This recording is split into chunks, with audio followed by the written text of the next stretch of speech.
Okay leaders, అందరికీ good morning అండి. ఈరోజు మనము కిడ్నీ, దాని తెలుగులో మూత్రపిండాల గురించి దాని గురించి తెలుసుకున్నాం సార్. ప్లీజ్ అందరూ కూడా దయవుంచి శ్రద్ధగా వినండి. చాలా వాల్యుబుల్ మెసేజ్. ఈ కిడ్నీ లేదా మూత్రపిండాలు అనేది డార్క్ రెడ్ రంగులో 10 సెంటీమీటర్ల పొడవు, 5 సెంటీమీటర్ల వెడల్పుతో సుమారు పిడికిలి సైజులో బాడీకి వెనక వైపున కుడివైపున ఒక చిన్న కిడ్నీ, ఎడమ వైపున వచ్చింది ఒక కిడ్నీ కొంచెం కిందికి వంగి ఉంటుందండి. ఆ కిడ్నీ అనేది మనకు ఈ 2 కిడ్నీలు కూడా పైనుంచి 2 ఎడమ చేతి పక్కన ఉంది, కుడి 2 గొట్టాలలో యూరిటర్స్, కింది వైపున దానికి లింక్ అయ్యి ఒక బ్లాడర్ బెలూన్ అమరిక అవయానికి లింక్ అయ్యి ఉంటుందండి. దాని ద్వారా మనకు అది యూరిన్ అనేది ఫిల్టర్ అయ్యి బయటకు వస్తుంది. ఈ బ్లాడర్ అనేది ఒక వైపున యురేత్రా, అంటే మనకి ఏదైతే పాస్ వస్తుందని యురేత్రా అంటారు, యురేత్రా ఉంటుందండి. ఈ కిడ్నీలో తయారైనటువంటి యూరిన్ వేస్ట్ అయ్యి ఈ యురేటర్ అనే 2 గొట్టాల ద్వారా బ్లాడర్ లోకి చేరుకుంటుంది. ఈ బ్లాడర్ లో యూరిన్ స్టోర్ అయ్యి అది పూర్తయిన వెంటనే యురేత్రా ద్వారా యూరిన్ రూపంలో బయటకు పంపిస్తుంది. ఒక్కరోజు మనము హెల్తీ ఉన్న ఫుడ్, మనం తాగే వాటర్ కావచ్చు, అదే విధంగా రకరకాల లిక్విడ్ ఫుడ్ ద్వారా 5 లీటర్లు అనేది మన బాడీకి అవసరం, హెల్తీ బాడీకి అవసరం అండి. మనకు ఖచ్చితంగా ఈ మూత్రపిండాల ద్వారా మనకు ఫిల్టర్ చేయడానికి నెప్రాన్ అనేటటువంటి కోట్ల కణాలు ఉంటాయండి. ఫిల్టర్ నెప్రాన్లు అంటారు. ఈ నెప్రాన్లు వచ్చింది కోట్ల కణాలతో కూడుకొని ఉంటుంది అనమాట. మన బాడీ వచ్చింది గంటకు 2 సార్లు కిడ్నీ, మన ప్రతి బాడీలో కూడా 5 లీటర్ రక్తం ఉంటుంది. అది గంటకు వచ్చిందే 2 సార్లు మనకు వివిధ అవి వడపోత పోసి మనకు వివిధ రకాల బాడీలకు అనేది స్ప్రెడ్ అవుతుంది సార్. గంటకు 2 సార్లు అంటే రోజుకు వచ్చిందే మనకు 48 సార్లు మన బాడీలో ఉన్నటువంటి 5 లీటర్ల రక్తాన్ని వివిధ అవయవాలకు వడగడుతుంది. అందుకే కిడ్నీ అనేది చాలా మనకు మంచి.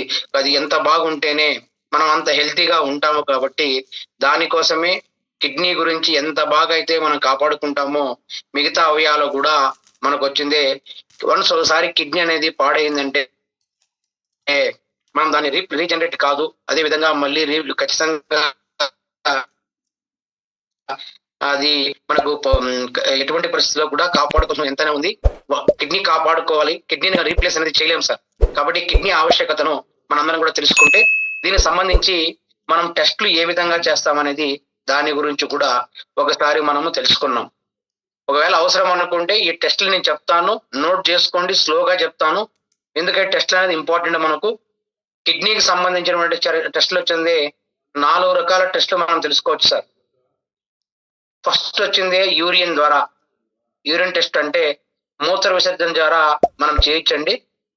ఫస్ట్ టెస్ట్ ప్రోటీన్ ని వెళ్లే స్థితిని అంచనా వేయచ్చు.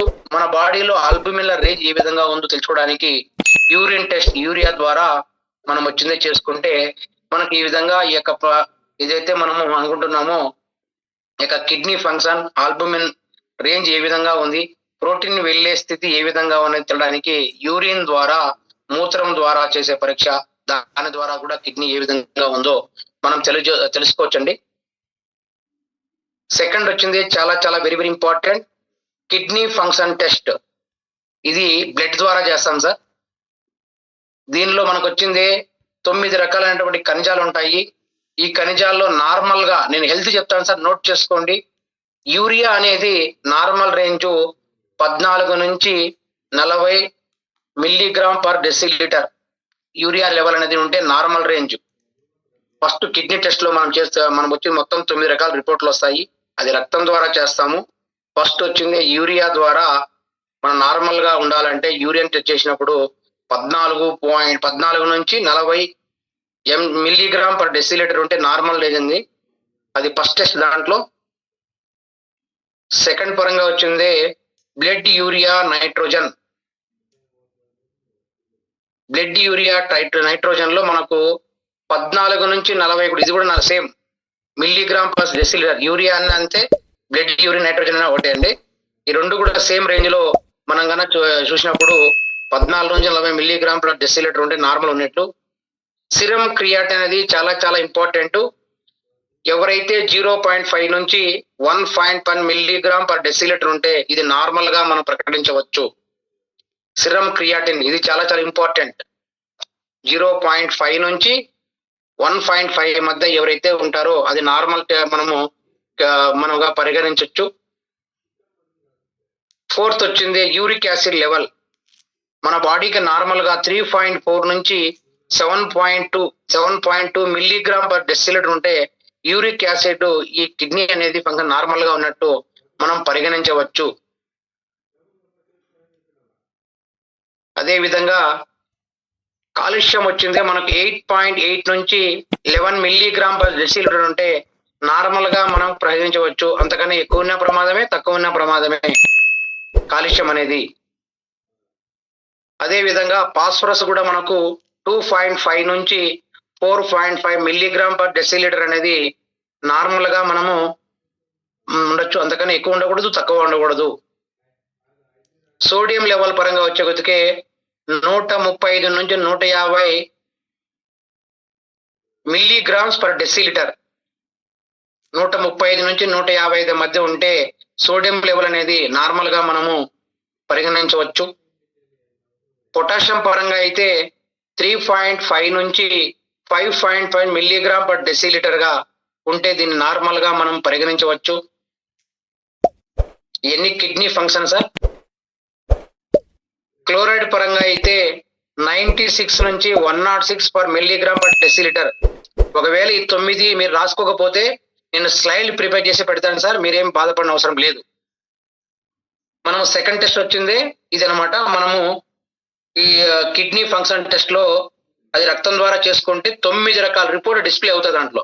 దీని ద్వారా కూడా మనకు కిడ్నీ వచ్చింది ఏ విధంగా ఉందో మనం అన్ని కూడా ఐడెంటిఫై చేసుకోవచ్చండి. మూడో రకమైన test GFRT test, glomerular filtration rate. దీని ద్వారా కూడా మనం రక్తం ద్వారా చేస్తాము. నార్మల్ రేంజ్ వచ్చింది మనకు 60 కన్నా ఎక్కువగా ఉంటే ఇది నార్మల్ గా మనకు పరిగణించవచ్చు అండి. GFR టెస్ట్ రక్తం ద్వారా చేస్తాము. GFR అంటే గ్లోమెర్కులర్ ఫిల్టరేషన్ రేట్. దాని ద్వారా కూడా మనం చేసుకోవచ్చు. ఇంకోటి అందరికీ కూడా మేజర్ గా ఉన్నటువంటి నాలుగో టెస్ట్ ఏంటంటే అల్ట్రాసౌండ్ అబ్డామిన్. ఇది వెరీ వెరీ వెరీ ఇంపార్టెంట్. ప్రతి ఒక్కరికి కూడా దీంట్లోనే మొత్తం అన్ని ప్రాబ్లమ్స్ మనకు వస్తూ ఉంటుంది. అంటే ఇది రక్తం ద్వారా రీనల్ ప్రాంక్రియల్ డిసీజ్ ద్వారా తెలుసుకోవచ్చు. దీని మన మూత్రపిండాల ప్రధానమైన శత్రువు హై బీపీ, హై షుగర్. ఈ రెండు కూడా మూత్రపిండాలకు లేదా కిడ్నీలకు 2 ప్రధానమైన శత్రువులు అండి. హై బీపీ ఉన్న వాళ్ళకు, హై షుగర్ ఉన్న వాళ్ళకు మనకు వచ్చిందే ప్రధానమైనటువంటి శత్రువులుగా మనం భావించవచ్చు. ఈ అల్ట్రాసౌండ్ అబ్డామిన్ టెస్ట్ లో మీకు థిక్నెస్ వస్తుంది అనమాట. మనం రిపోర్ట్లు చూసినప్పుడు అది మామూలుగా మనకు వచ్చింది పాయింట్లలో ఉంటేనే 0.1 నుంచి 0.9 మధ్య ఉంటేనే నార్మల్ అండి. అంతకన్నా పెరిగిందంటే స్టోన్ ఫామ్ అయినట్టు, ఎన్లార్జ్ అయినట్టు. అదే విధంగా స్కిన్ మనకు వచ్చింది, కిడ్నీ వచ్చింది, ఇన్ఫెక్షన్ వచ్చినా, ఏ ప్రాబ్లం వచ్చినా ఈ యొక్క అల్ట్రాసౌండ్ అబ్డామిన్ లో మనకు డిస్ప్లే అవుతుంది. చాలా మంది మన కిడ్నీ రిపోర్ట్ చేసినప్పుడు ఈ రిపోర్ట్ ద్వారా మేజర్ గా మనం 90% ఈ యొక్క సమస్యతో అల్ట్రాసౌండ్ అబ్డామిన్ ద్వారా మనం ఈ ప్రాబ్లమ్స్ ద్వారా కిడ్నీ అనేది మనము ఐడెంటిఫై చేసుకోవచ్చు. ఈ టెస్టే మేజర్ గా మనం చేస్తాం సార్. కాబట్టి అందరూ కూడా దాన్ని నోట్ చేసుకోండి. ఇంకోటి వెరీ వెరీ ఇంపార్టెంట్ విషయం ఏమనగా, ఒక్క రోజుకు మనం 5 లీటర్లు వాటర్ తాగామంటే ఖచ్చితంగా హెల్తీగా ఎవరైతే ఉంటారో వాళ్ళకు వచ్చిందే 2 లీటర్ల బయటికి రావడం ఆరోగ్యంగా ఉంటుంది సార్. 2 లీటర్లు అనేది ఇన్పుట్ పోతేనే మనకు వచ్చిందే ప్రధానమైనటువంటి ఈ యొక్క హెల్తీ ఫుడ్. హెల్తీగా ఉన్న పేషెంట్లు అందరూ కూడా ఈ సమస్య నుంచి మనము కాపాడిన వాళ్ళం అవుతాం. కాబట్టి ప్రతి ఒక్కరు కూడా వాటర్ అనేది మనం తినే ఫుడ్ ద్వారా కావచ్చు, అదే విధంగా రకరకాల లిక్విడ్ తీసుకోవడం ద్వారా 5 లీటర్ అనేది మనం తాగినామంటే 2 లీటర్స్ అనేది హెల్తీగా ఉన్న వాళ్ళకు బయటికి వెళ్తే ఆరోగ్యంగా ఉంటారు. కాబట్టి మనము ఈ 4 టెస్టుల ద్వారా ఇక కిడ్నీ అనేది ఏ విధంగా మనం పనిచేస్తుంది అనేసి మనం ఐడెంటిఫై చేసుకోవచ్చు సార్. ప్రధానంగా మనకు వచ్చింది కిడ్నీ పాడవడానికి ప్రధానమైన కారణాలు 20 ఉన్నాయి సార్. కాబట్టి ఈ 20 కారణాల గురించి కూడా మనం తెలుసుకొని దాని లక్షణాలు ఏంటి, మామూలుగా కిడ్నీ అనేది నార్మల్ గా ఏ ఫుడ్ డైట్ తీసుకోవాలి, ఏమి తినకూడదు, దాని తర్వాత మనకు వచ్చింది ఈరోజు టాపిక్. అదైన తర్వాత మనకు వచ్చింది క్రియాటినిన్ అంటే ఏంటి, క్రియాటిన్ కారణాలు ఏంటి, దాని లక్షణాలు ఏంటి, చేసే విధానం ఏమిటి, క్రియాటిన్ అనేది పెరిగితే మన ఫుడ్ డైట్ ఏ విధంగా తీసుకోవాలి, మనకు కేవలం ఉన్నటువంటి ఫుడ్ డైట్ ఏ విధంగా మనము రికమెండేషన్ చేయాలి. అది అయిపోయిన తర్వాత ఈ రోజు అంతవరకు మనం కవర్ చేసుకుంటే ఓవరాల్ గా నెక్స్ట్ డే వచ్చింది, రేపు వచ్చింది మనము డయాలసిస్ లో రకాలు, అదే విధంగా డయాలసిస్ ఎందుకు చేయాలి, అదే విధంగా మనం ఫుడ్ డైట్ ఏం తీసుకోవాలి, ఆ టాపిక్ అనేది మనం కనుక కవర్ చేసుకున్నామంటే టోటల్ గా ఈ కిడ్నీకి సంబంధించినటువంటి అన్ని ప్రాబ్లమ్స్ కూడా మనం చేసుకొని మనము ఈ ఎందుకు పాడైపోతున్నాయో ఈ కారణాలు మనం తెలుసుకుంటే ఆటోమేటిక్ గా మనం ప్రొడక్ట్ నాలెడ్జ్ మనం తెలుసుకుంటే మన సప్లిమెంటరీ అదే విధంగా ఫుడ్ డైట్ వాడడం ద్వారా చేసుకోవచ్చు సార్. కాబట్టి అందరూ కూడా శ్రద్ధగా ఏంటండి, కిడ్నీ పాడడం ప్రధానమైన కారణం మొట్టమొదటి వెరీ వెరీ ఇంపార్టెంట్, సరైన మోతాదులో వాటర్ తాగకపోవడం అనేది ప్రధానమైన కారణం కిడ్నీ పాడు కావడానికి. రెండో కారణం మూత్రం వచ్చినప్పుడు వెళ్లకుండా ఆపుకోవడం అనేది కూడా చాలా చాలా డేంజరస్. మూడో కారణం వచ్చింది మూత్ర జననాంగంలో ఇన్ఫెక్షన్ అవ్వడం కూడా ఈ కిడ్నీ పాడవడానికి ప్రధానమైన కారణంగా అవుతుంది. నాలుగో కారణం పొగాకు, సిగరెట్, బీడీ లాంటి ఎక్కువగా తాగడం కూడా కిడ్నీ పాడడానికి ఆస్కారం ఉంది. కూల్ డ్రింక్ ఎక్కువగా తాగే వాళ్ళు దాని ద్వారా కూడా కిడ్నీ అనేది పాడవుతుంది సార్. ఆల్కహాల్ ఎక్కువగా తీసుకున్న వాళ్ళకు కూడా కిడ్నీ అనేది పాడవుతుంది, ప్రధానమైన కారణం. మూత్రపిండాలో రాళ్ళు ఏర్పడడం అనేది కూడా కిడ్నీ పాడడానికి ప్రధానమైన కారణం. నెగ్లిజెన్స్ చేశామంటే చాలా చాలా ప్రమాదం. కిడ్నీ మూత్రపిండాలు రాళ్ళు అని మనం అర్థం చేశామంటే మన కిడ్నీ పడడానికి ప్రధానమైన కారణంగా మనం భావించవచ్చు. ఎనిమిదో కారణం తరచుగా మూత్ర విసర్జనకు వెళ్ళడం, తక్కువగా బాగూడదు ఎక్కువగా బాగూడదండి. దీన్ని బట్టి మనం వచ్చింది ప్రధానమైన కారణంగా మనం భావించవచ్చు. మూత్రాశయంలో కణితలు ఏర్పడడం కూడా కిడ్నీ పడడం ప్రధానమైన కారణం. కళ్ళ చుట్టూ ఉబ్బడం కూడా కిడ్నీ పడడానికి ప్రధానమైన కారణంగా మనం ఐడెంటిఫై చేయవచ్చు. నురుగుతో కూడిన మూత్రం పోయడం ద్వారా కూడా కిడ్నీ పాడే లక్షణాలు అంటే మనకి ప్రధానమైన కారణం. శ్వాస తీసుకోవడంలో ఇబ్బందిగా ఉండడం కూడా కిడ్నీ పాడడానికి ప్రధానమైన కారణం. మూత్రంలో రక్తం రావడం కూడా డేంజరస్, కిడ్నీ పాడైపోతుంది. మూత్రంకి తక్కువగా వెళ్ళడం కూడా మనకు డేంజర్ గా ఉంటుంది, దాన్ని కూడా కిడ్నీ చెడిపోయడానికి ఆస్కారం ఉంది. అదే చెప్పాను కదా, 5 లీటర్స్ మనం తాగామంటే ఖచ్చితంగా 2 లీటర్ ఇన్పుట్ అనేది వస్తే యూరిన్ ద్వారా వస్తేనే ఆరోగ్యంగా ఉన్నట్టు. అంత ఎక్కువగా పోయకూడదు, తక్కువగా పోయకూడదు. 2 లీటర్స్ అనేది మ్యాండేటరీగా మనకి వెళ్ళాయంటే మూత్రం వచ్చింది, దాని ద్వారా కూడా కిడ్నీ పాడడానికి ఆస్కారం ఉంటుంది. ఎక్కువగా మధుమేహము, షుగరు, హై బీపీ ఉన్న వాళ్ళకు ఇది వచ్చింది ఖచ్చితంగా కిడ్నీ అనేది పాడైపోతుంది. ఎందుకంటే వాళ్ళ రకరకాల యాంటీబయాటిక్స్ ఇవన్నీ మనకి ఇన్ఫెక్షన్లు అన్ని వాడడం ద్వారా ప్రధానమైనటువంటి కారణం హై బీపీ, షుగర్ ద్వారా కిడ్నీ పడే ఆస్కారం ఉంది సార్. అదే విధంగా 16వ కారణం వచ్చింది అధిక కొలెస్ట్రాల్ వల్ల కూడా కిడ్నీ పాడేయడానికి ఆస్కారం ఉంది మనకు. మగవారిలో ప్రోస్టేట్ ఎన్లార్జ్ 50 నుంచి 60 సంవత్సరాల మధ్య ఉబ్బుతూ ఉంటుంది. యూరిన్ అనేది ఎప్పుడైతే మనము చేసినప్పుడు యూరిన్ అడ్డుపడినప్పుడు దానికి అడ్డుపడిపోయి యూరిన్ అడ్డు రాకుండా పోస్ట్ ఎన్లార్జ్మెంట్ ఏజ్ అనేది 50 నుంచి 60 సంవత్సరాల మధ్య ఎవరికైనా వస్తుందండి. అదే విధంగా పెయిన్ కిల్లర్స్ ఎక్కువగా వాడడం, యాంటీబయాటిక్ ఎక్కువగా వాడడం ద్వారా కూడా కిడ్నీ అనేది చెడిపోవడానికి ప్రధానమైన కారణంగా మనం చెప్పవచ్చు. నాన్ వెజ్ ఎక్కువగా తినడం కూడా కిడ్నీ పడడానికి ఆస్కారం ఉంది. ఇంకోటి వెరీ వెరీ ఇంపార్టెంట్, సరిగా నిద్రపోలేకపోవడం కూడా కిడ్నీ పాడడానికి ప్రధానమైన కారణాలుగా మనం ఐడెంటిఫై చేయొచ్చండి. ఈ 20 కారణాల దృష్టి మనం ఎక్కడ లోపం ఉందో ఆ లోపాన్ని మనం ఐడెంటిఫై చేసుకొని ఈ సిమ్టమ్స్ అని కానీ ప్లాన్ చేసుకొని అలాంటి రాకుండా మనం అనేది ప్లాన్ చేశామంటే మన కిడ్నీ అనేది పాడు కాకుండా సంపూర్ణ ఆరోగ్యం ఉండడానికి దోహదపడుతుంది.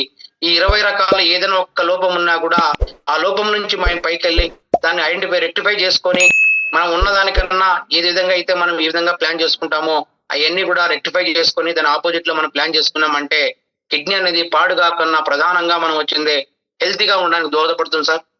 అదే విధంగా ఇవన్నీ కారణాలు అయితే లక్షణాల పరంగా అయితే కిడ్నీ చెప్పిన సిమ్టమ్స్ మనం ఏ విధంగా ఐడెంటిఫై చేయొచ్చో అవన్నీ కూడా ఒకసారి మనం తెలుసుకున్నాం. సిమ్టమ్స్ పరంగా రాత్రిపూట తరచుగా లేచి మూత్ర విసర్జన చేయడం కూడా ఈ లక్షణాలు. కిడ్నీ అనేది పాడు కావడానికి తరచుగా లేచి మూత్ర విసర్జన చేయడం కిడ్నీ పాడైపోతుంది. కాళ్ళు ముఖం వాచినట్టు అనిపించడం, ఆకలి తగ్గడం, నీరసంగా ఉండడం కూడా కిడ్నీ అనేది పాడుకోవడానికి లక్షణంగా మనం భావించు. ముఖం పాలిపోవడము ప్రధానమైన కారణము. వెరీ వెరీ ఇంపార్టెంట్, ఎముకలు పెలుసుబారిపోవడం కూడా కిడ్నీ అనేది పాడు కావడానికి ప్రధానమైన కారణంగా మనం ప్లాన్ చేసుకోవచ్చు. ఏదైతే ఈ యొక్క కిడ్నీ మనం వచ్చిందే ఏదైతే ఈ ప్రాబ్లం ఉందో వాళ్ళందరూ కూడా 3 రకాల ఐటమ్స్ తినకూడదు సార్. ఈ తినకూడదు ఐటమ్స్ ఒకసారి నోట్ చేసుకోండి.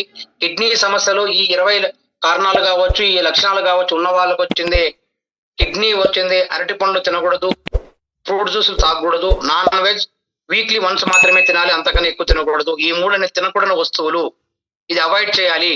అరటి పండ్లు కిడ్నీ పేషెంట్ తినకూడదు, ఫ్రూట్ జ్యూసులు తాగకూడదు, నాన్ వెజ్ వీక్లీ వన్స్ మాత్రమే తినాలి. ఈ 3 మీరు నోట్ చేసుకొని తర్వాత మనకు వచ్చిందే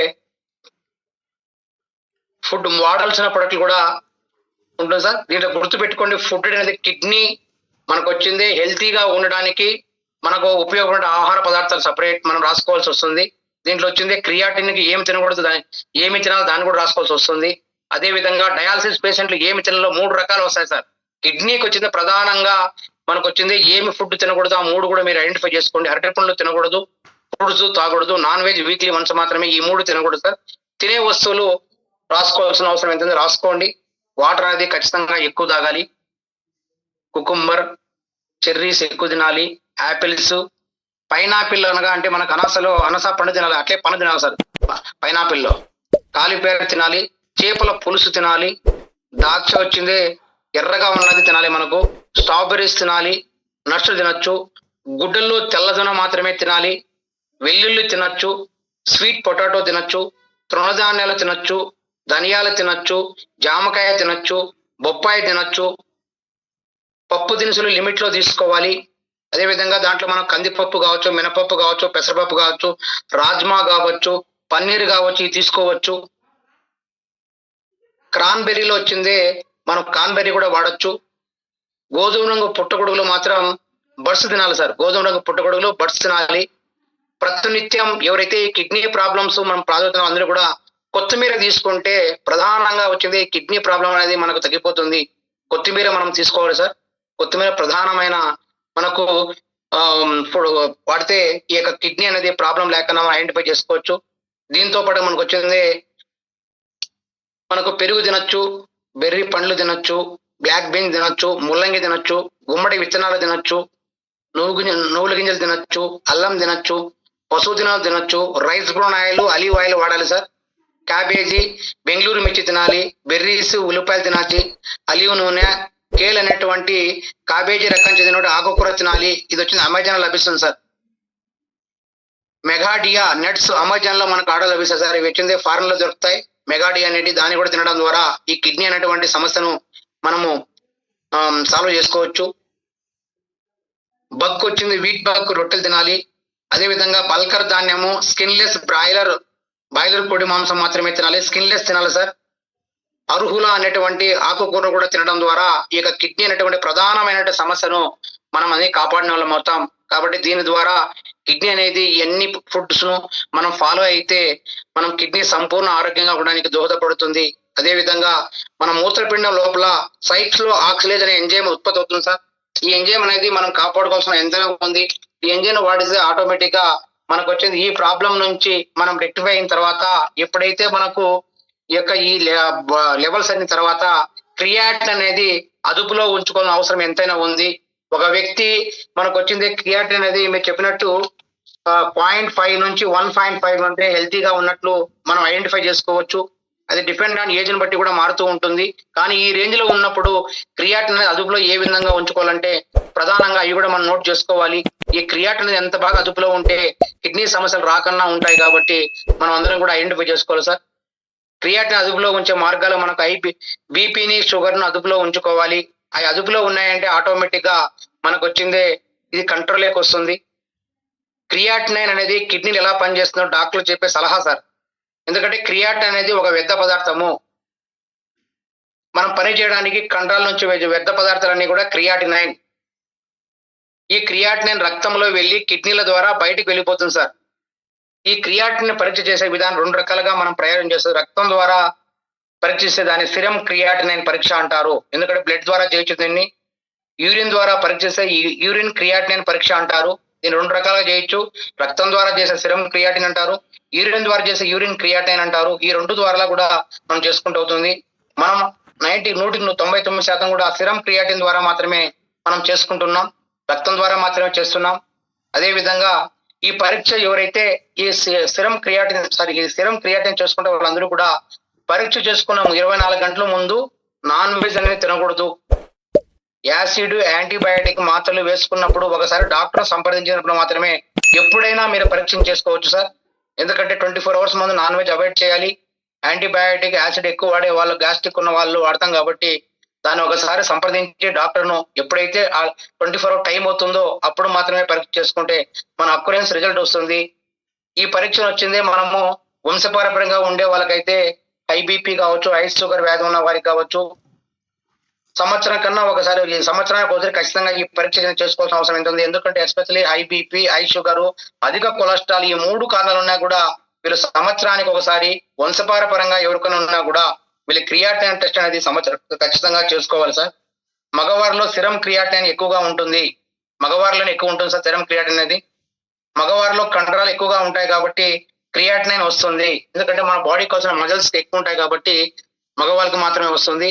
నార్మల్ లెవెల్స్ పరంగా అయితే క్రియాటిన్ అనేది మామూలుగా రేంజ్ సార్, అది 0.5 నుంచి 1. అది కాక ఆడవాళ్ళకు మనకు వచ్చింది మిల్లీ మైక్రోగ్రామ్ ఏ విధంగా ఉండొచ్చు, డెసిలీటర్ ఏ విధంగా ఉండొచ్చు, ఆడవారికి అయితే ఎంత, మగవారికి ఎంత క్రియాటిన్ లెవెల్ చేసినప్పుడు నార్మల్ గా ఉన్న వాళ్ళకు ఇది కూడా మనం నోట్ చేసుకోవాలి. ఎందుకంటే డిపెండ్ ఆన్ ఏజ్ ని బట్టి మనం 0.5 నుంచి మనం 1.5 అన్నాం కదా, దానికన్నా ఇంకా ఏజ్ని బట్టి మగవారికి అయితే 0.7 నుంచి 1.3 మధ్య ఉంటే మరీ హెల్తీగా ఉన్నట్టు మనం భావించాలి. 1.4 అనేది వస్తే క్రియాటిన్ అనేది పెరుగుతా ఉందని మనం గ్రహించాలి.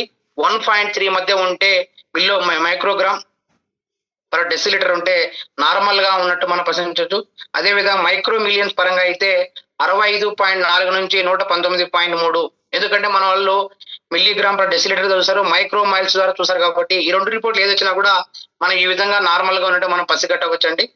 అదే విధంగా ఆడవారికి అయితే 0.6 నుంచి 1.1 మిల్లీగ్రామ్ పర్ డెసిలీటర్ ద్వారా మనం వచ్చింది నార్మల్ గా మనం పసిగట్టవచ్చు.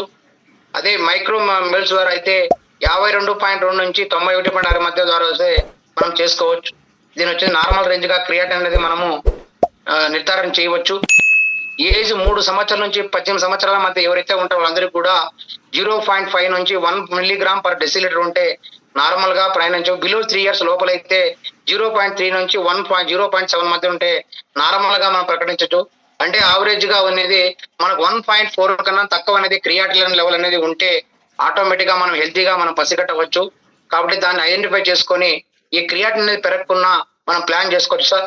ఈ క్రియాటిన్ అనేది పెరగడానికి ప్రధానమైన కారణాలు ఏమి ఉన్నాయి? ఎందుకు ఈ క్రియాటిన్ పెరుగుతుందంటే కిడ్నీలో రాళ్ళు ప్రధానమైన కారణం. ఇక క్రియాటిన్ పెరగడానికి ప్రధానమైన కారణంగా మనం పసిగట్టవచ్చు. కిడ్నీ చెడిపోయిన వాళ్ళు రెండో కారణంగా, డిహైడ్రేషన్ ఉన్న వాళ్ళు నీళ్లు ఎక్కువ తాగపోవడానికి ప్రధానమైన కారణం, 4వ కారణం హై బీపీ ఉన్న వాళ్ళు, 5వ కారణం వచ్చి షుగర్ తో బాధపడే వారిలో క్రియాటిన్ పెరుగుతుంది. హైపర్ థైరాయిడిజం, థైరాయిడ్ ఉన్న వాళ్ళు కూడా హైపర్ థైరాయిడిజం ఎవరికైతే ఉందో వాళ్ళకి క్రియాటిన్ పెరగడానికి ఆస్కారం ఉంది. కాబట్టి దీని ద్వారా కూడా మనం ఐడెంటిఫై చేసుకోవచ్చు. ప్రతిరోజు నాన్ వెజ్ తినే వాళ్ళకు కూడా ఇక క్రియాటిన్ అనేది పెరుగుతూ ఉంటుంది. ప్రోటీన్ ఎక్కువగా తీసుకునే వారికి కూడా ఈ యొక్క క్రియాటిన్ అనేది పెరుగుతూ ఉంటుంది.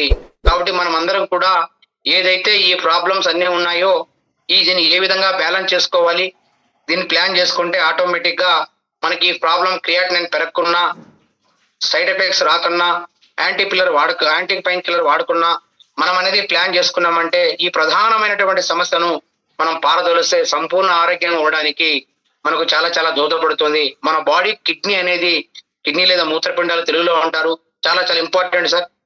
ఎన్ని కారణాల దృష్ట్యా క్రియాటిన్ పెరగకుండా చూసుకోవాల్సిన అవసరం ఎంతైనా ఉంది. దాంతో పాటు మనము లో క్రియాటిన్ కూడా డేంజరసే. అంత ఎక్కువగా ఉండకూడదు, తక్కువగా ఉండదు. ఇప్పుడు లో క్రియాటిన్ ఉన్న వరకు, తక్కువ అన్నం తినే వారికి లో క్రియాటిన్ అనేది వస్తుంది. ఎందుకంటే మనం వస్తమానము రోటీలంట, అదేవిధంగా ఫుడ్ పచ్చుండం అన్ని ఉపవాసం చేసే వాళ్ళు, అదే విధంగా కాలేయ సమస్యలు బాధపడే వాళ్ళకు లో క్రియాటిన్ అనేది మనకు ఉంటుంది సార్. లో క్రియాటిన్ కూడా డేంజరసే, లో ఉండకూడదు, హై ఉండకూడదు. కాబట్టి మనం అందరం కూడా ఈ విధంగా ప్లాన్ చేసుకుంటే ఈ యొక్క క్రియాటిన్ అనేది పెరగకుండా మనం ప్లాన్ చేసుకోవచ్చు సార్. ఇప్పుడు నేను చెప్పే పాయింట్లు కొద్దిగా నోట్ చేసుకోండి.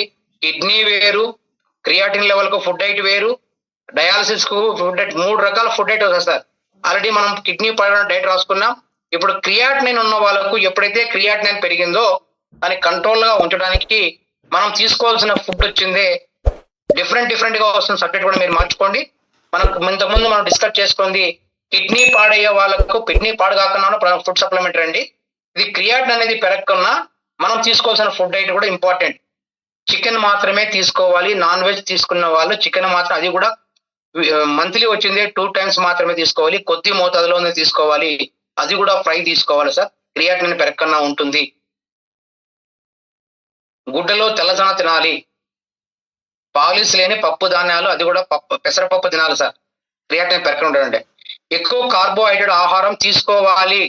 గుర్తుపెట్టుకోండి, ఎక్కువ క్రియాటినైన్ ఉన్న వాళ్ళకు క్రియాటిన్ పెరగడానికి ఎక్కువ కార్బోహైడ్రేట్ ఆహారం తీసుకోవాలి. అంటే పిండి పదార్థాలు. ప్రోటీన్ సప్లిమెంటరీ తీసుకోకూడదు. నోట్ చేసుకోండి, ప్రోటీన్ సప్లిమెంటరీ తీసుకోకూడదు. హెవీ ఎక్సర్సైజ్ చేయకూడదు. యోగా చేసుకోవడం వల్ల, ప్రాణాయామం కావచ్చు, కల్పాబాత్ కావచ్చు చేయడం ద్వారా ఈ యొక్క క్రియాటిన్ అనేది కంట్రోల్లో మనం ఉంచుకోవచ్చు. వంట సోడాలో బేకింగ్ సోడా నీళ్లు కలిపి తాగాలి. ఎప్పుడైతే సిరం క్రియాటిన్ మనకు 3.1 mg కన్నా తక్కువగా ఉంటుందో 0.1 mg రోజుకు 3 సార్లు ఇక బేకింగ్ సోడా తాగాలి. 0.5 mg కన్నా ఎక్కువగా ఉన్నవారు 1 mg రోజుకు 3 సార్లు బేకింగ్ సోడా తినడం ద్వారా ఇక క్రియాటిన్ అనేది పెరగకుండా మనం కాపాడుకోవచ్చు. రోజుకు 3 సార్లు తాగాలి సార్. సిట్రస్ ఫ్రూట్లు, లెమన్, ఆరెంజ్ తగ్గించాలి. సోడియం సాల్ట్ తగ్గించాలి. సైంధవ లవణాలు వాడాలి.